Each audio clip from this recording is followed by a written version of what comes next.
जों सोर, बबेनिफ्राय फैया, बे बुहुमाव माबोरै जोनोम मोना, जाय बे बुहुमाव बयनिख्रुइबो मेलेमजिबिसिन, साननो गोरोंसिन, बबेनिफ्राय फैया मानसिया, बिनि सोंनायनि फिननायखौ मिथिनांगौब्ला बे बुहुमाव 14 कौटि बोसोर थांनानै थाबोनाय डायनासरनि जोबस्रालांनाय समसिम थांफिननांगोन आरो जों बिनिफ्राय फिन जागायबोफिननांगोन। फैदो बिदिब्ला जों फिन थांफिनदिनि डायनासरनि जोबस्रालांनाय समसिम। नोंथांमोना जुदि डायनासरा माबोरै जोबस्रालाङा बे बुहुमनिफ्राय बेखौ मिथिनो लुबैदोंब्ला आंनि सिगांनि भिडिअआव नायहैनो हागोन। डायनासरा बे बुहुमनिफ्राय जोबस्रांलांखांनायनि उनाव गुबुन जिबनि थाखाय मोजां सान लानानै फैदोंमोन। बे जिबानो जाबाय आहार सोबग्रा, जाय फिसा आजायो। डायनासरखौ गिनानै बे जिबा गुदुं सिङाव दंफां दन्दर सिङाव हाबनानै थायोमोन। बे जिबफोरा गिख्रंथाव बुहुमनि अलखदनिफ्राय गावसोरखौ रैखा खालामनो हादोंमोन आरो थांनानै थानो थाखाय गासै आदारखौनो जानो गोनां जादोंमोन। बुहुमाव जानाय अलखदनि लाख बोसोर उनाव बुहुमनिफ्राय डायनासरनि गासै फोलेर आरो हारिया गोमालांजोबबायमोन आरो बुहुमा फिन गोदान महर मोनफिनबायमोन। समजों लोगोसे आहार सोबग्रा जिउआरिया गुबुन जिबनि महर लानो हमबायमोन आरो बे नुनायाव सिगांनिख्रुइ बांसिन गिदिरसिन जालांदोंमोन। नाथाय बियो दासिमबो नुनायाव जों बायदि नुवाखैमोन, मानोना बियो उनथिं थांनानै गुबुन जिबनि महर लानो गोनांमोन। दिनैनिफ्राय 4 कौटि 70 लाख बोसोर सिगां बुहुमनि बोथोरा दानि बायदिनो समान जानो हमबायमोन। बे समाव बुहुमनि दुंथाया 24 डिग्री सेल्सियासमोन आरो सानसेयाव 24 घन्टा जायोमोन। बे समाव बुहुमनि गासै लैथोनि दिपफोरा दानिजों गोरोबहां माहांमोन, नाथाय बुहुमनि दाब दाब जायगाफोराव दासिमबो सोलायबावनो थाखाय जायगा आद्रा दंबावोमोन। फिन बुहुमनि सिलरा आरोबाव गुलुं गुजुं जानो हमो, जायनि जाहोनाव गेदेर गेदेर दिपफोरखौ मोनसेजों गुबुन मोनसे खाथि खाथि लानानै थांदोंमोन। बेनो बे दिपमोनदि जाय दिनै बे भिडिअखौ नायग्रा मानगोनां सुबुंफोर थायो। बेनो जाबाय इन्डिया, भारत, जाय एसिया हादोरमानि सिङाव दं। बे दिपआ जोबोद गोख्रै गुबुन मोनसे दिपथिं दावथ्रोदलांदोंमोन आरो गावजों गाव सौग्रावलायनायनि जाउनाव गोदान हाजोनि महर लायो। गोदान हाजो, हिमालय। आरो बेनो जाबाय बुहुमनि बयनिख्रुइबो जौसिन हाजोलारि माउन्ट एभारेस्ट।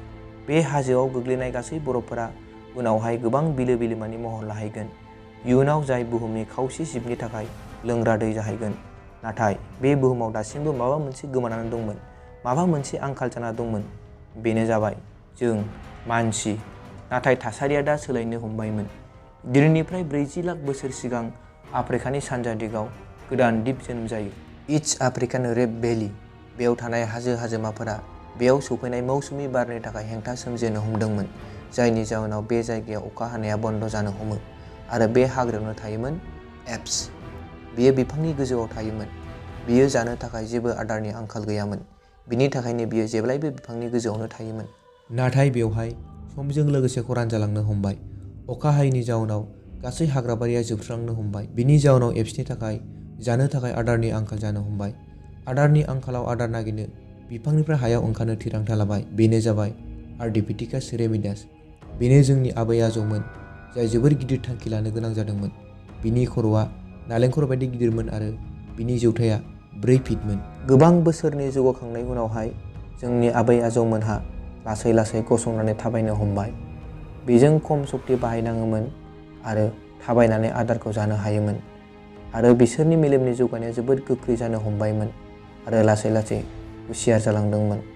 समजों लोगोसे बिसोरनि मेलेमनि जौगानाया बारायलांनो हमो आरो लासै लासै सोलायलांनो हमबायमोन। समजों लोगोसे बिसोरो अन्थाइजों हाथियार बानायनो रोंबायमोन आरो मैहुर खालामनो गोरलै जाबाय। सम बारलांनायजों लोगोसे जोंनि आबै आजौफोरा अर दिहुननो रोंबाय। अर दिहुननाया जोंनि आबै आजौमोननि थाखाय जोबोर गेदेर दिहुनथायमोन आरो बेजों दुंथाय, सोरां आरो खोमसियाव खैफोदनिफ्राय रैखा मोनोमोन, जायनि जाहोनाव न'खर सोमजिनो हमो। जोंनि आबै आजौमोना जयै थाज्लायनो हमो। जयै थाज्लायनानै बिसोरो खैफोदनिफ्राय रैखा मोनोमोन।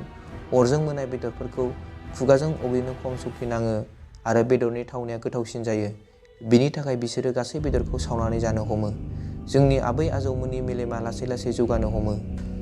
बेनो जाबाय हम' इरिक्टास, जोंनि आबै आजौ, जाय गुबुन जिउआरिनिख्रुइ हुसियारसिनमोन आरो अनज्लायनानै गावजों गाव गोरोबलायनानै थाग्रा सिगांसिन जिबमोन। बिसोरो गावसोरनि खौरांखौ गुबुननो फोरमायनो थाखाय गुबुन गुबुन सोदोब दिहुननो जागायजेनो। बेबायदिनो जोंनि आबै आजौमोनहा रावनि जोनोम होयो, जायनि गेजेरजों जों गावनि गोसोनि साननायखौ गुबुननो फोरमायनो हायो आरो बेनो जोंनि थाखाय देरसिन मुलाम्फामोन। बेनो जोंनि देरसिन जौगानायमोन, जाय इयुनाव जों जोनोम मोनदों। दिनैनिफ्राय 2 लाख बोसोर सिगां गोबां बोसोर जौगासारनायनि उनावहाय जोंनि जोलैया सोमजिनो हमो। जों हम'सेपियन्स माने गियान गोनां जिब। जोंहा बुहुमाव थानाय जिउआरिफोरनि रुजुनायाव जोंनि मेलेमा बांसिन गेवलांसारनायमोन। जोंनाव अस्त्र दंमोन, राव दंमोन आरो बयनिख्रुइबो देरसिन जोंनाव साननो हानाय मेलेम दंमोन। दिनैनिफ्राय माखासे मिनिट सम सिगां आंजों आरो नोंजों लोगोसेयै 4,70 लाख बोसोर सिगांथिं दावबायना फैखांबाय। दा जों गावनि न'आव फैफिनबाय। बेनो जादों जोंनि दुनिया, जोंनि बुहुम, जोंनि सम। दा जों जोबोद दावगानाय आरो जौगासारनाय जाबाय। दा जों जोंनि सोरगिदिं जानाय जाथायफोरखौ मोजाङैनो मिथिनो हायो। जों मिथिगौ दि बे लैथोआ बबेनिफ्राय फैया आरो जों दा बेखौबो मिथिगौ बे हाया जेराव जों गसंना दं बिनि जोनोमा माब्रै जाया। थारैनो बे बुहुमाव जिबफोरा बबेनिफ्राय जोनोम मोना, नाथाय दासिमबो जोंनि दावबायनाया जोबाखै। जों दा गोबां सिगांथिं दावगालांनांगौ दंबावो आरो जों जोंनि बे संसारखौ जोबोर मोजाङैनो मिथिनो आद्रा दंबावो। दिनैनि थाखाय एसेनोसै। जुदि नों भिडिअखौ मोजां मोनदोंब्ला लाइक खालामनो दाबाव आरो कमेन्ट होना फोरमाय नों बे दावबायनायखौ माबायदि मोनदों। जुदि नों बे चेनेलाव गोदानब्ला चेनेलखौ साबस्क्राइब खालामनायजों लोगोसे नटिफिकेसन बेलखौ अन खालाम। आंखौ लोगो मोनफिनगोन गोदान मोनसे इन्टारेस्टिं भिडिअआव। दासिमनि थाखाय एसेनोसै, गोजोन्थों।